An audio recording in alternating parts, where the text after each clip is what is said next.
Welcome to Nugget 57 with Steve Groman. This is a replay of our third Facebook Live about friends across the nation. This video focuses on healthcare workers. Here's that video. Okay, here we are back on the streets again and giving you some updates on some of the coronavirus stuff that we know about. Anyway, we'll start out. We're going to give you a few updates. In the Hawaiian Islands, there's an ICU nurse, and she had something she wanted to tell us. She said that the challenges of the aging population there in this undersupplied location is what's causing a lot of the problems, is that they're on an island and they're already undersupplied. She goes, the government and things are so backwards over here. They're still using typewriters, she said, in some of the government offices. So the workers are asked to keep their N95 masks in paper bags while they're not using them so that they can reuse them. They have made a point that all beards need to be shaved so that the masks fit better. And then they've also removed the furniture from all the waiting areas. They just left a chair or two because they want to discourage people from congregating. And the only visitors in the hospital where she works at ICU are visitors at end of life for families or in childbirth. She said that there were some visitors, some people she knew, they were walking down the street, and some of the locals were screaming, "Tourists, go home!" So she thought that was kind of funny, because a place that welcomes tourists, survives on tourists, they don't want any tourists right now. In Mississippi, there's a pediatric in-home registered nurse, healthcare provider, and she had something to say.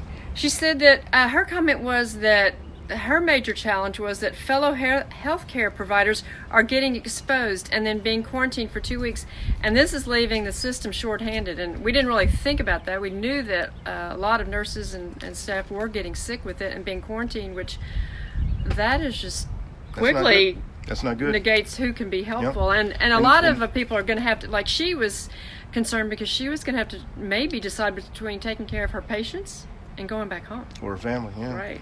And in Nevada, a pro-life clinic nurse. Yeah, this lady's an amazing resource of information. She's an RN that donates her time at the pro-life clinic, and she says that their clinic is closed and that they mirror the hours of the abortion clinic 200 feet away from her clinic. And these are her comments. She says, "This means that more babies are being saved every day because of COVID-19. In fact, more lives are being saved with abortion clinics being closed in the U.S. and probably globally than killed from COVID-19. Well, that's one major point. That's a silver lining in this, isn't there? And then in Louisiana, there's a young man who works in the environmental services department, the housekeeping department, at a hospital in Louisiana. And this young man is 20 years old, and young man. He wrote the most succinct, best comments of anybody. I want to read what he said. "Since the corona outbreak, fear has engulfed the entire hospital, from patients and visitors doubling up their masks to horrified and disgusted looks nurses give when someone coughs, clears their throat, or sneezes in their elbow. Everyone, all of a sudden, hates their job now. Most of all the staff are short-tempered and very impatient with family members or patients who need help or directions. And of course, everyone there labels all of this as wisdom, but I see nothing but fear." Yeah, it's just a young man, and interesting statements, because all these healthcare providers, first responders, all these people they're people too, and they are stressed to the max, and we're not over this yet. And we're thankful for young men like him that absolutely working in housekeeping at a hospital. That's got to be a little extra creepy, just normal, but at this time, we need to pray for his protection along with all these other people that we're talking about.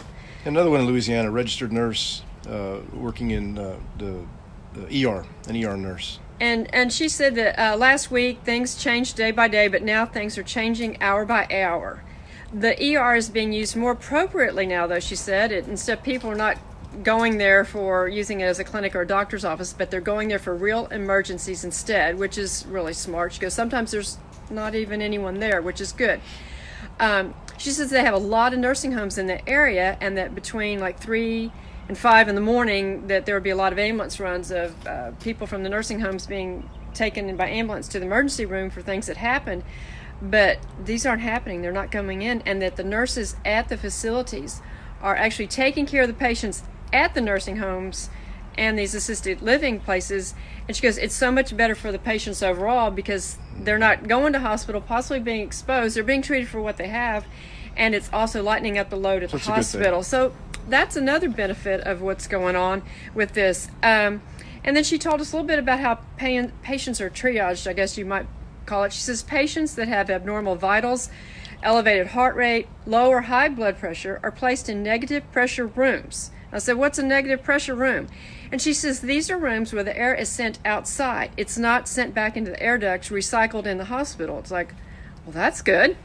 And she said that these patients are seen by a doctor, and if the doctor cannot determine if their symptoms are because of some other reason, that it could be COVID, then they are tested for COVID, and they are actually sent to a special floor while they wait for the test. And she said the tests are taking like 5 days, and I'm not sure about that, and I'm not questioning her. It's like, anybody know really how long it takes to get these tests? I thought it was a 24-hour thing, but I'm not sure. Maybe they're getting overloaded there too. Maybe.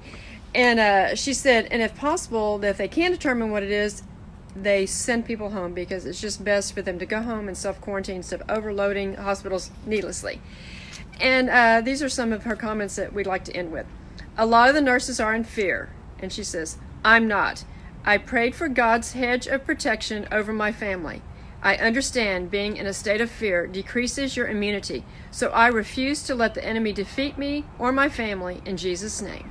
Very good, very good. Absolutely. And tomorrow night we're actually going to do about 8 o'clock Central Time. We're going to do about a 30-minute teaching. We'll go live with that, and a watch party somebody's going to host for us. But because we do want to not just put little tidbits out, but actually give some good, solid teaching, biblical teaching. So we're going to. It won't be too long, maybe 30 minutes or so, and we want to get into that because fear is a big thing that is overcoming our communities in a big way. And check our nuggets out. Check We're the nuggets still out on doing YouTube, our yes. regular nuggets every day. We're posting them on Facebook and then on our YouTube channel, which is Steve Groman. Please pass those around. And it's a relatively new channel, but we're trying to put up 3 to 5 minute nuggets of information, teachings and such every day as best we can. So yeah, be sure to check out our YouTube channel. And thanks. Absolutely. Keep in touch. Thank you. We love y'all. Bye. And we want to thank you for those of you who have been watching our Facebook Lives and supporting us in that way.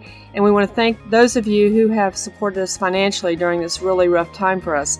We are supposed to be doing meetings in Oregon and Washington over the next month or two, but all those meetings have been canceled, which means no finance. If you can help us, we certainly appreciate it. If you can't help us financially, we appreciate your prayers, telling people about our social media, our Facebook pages, and this YouTube channel.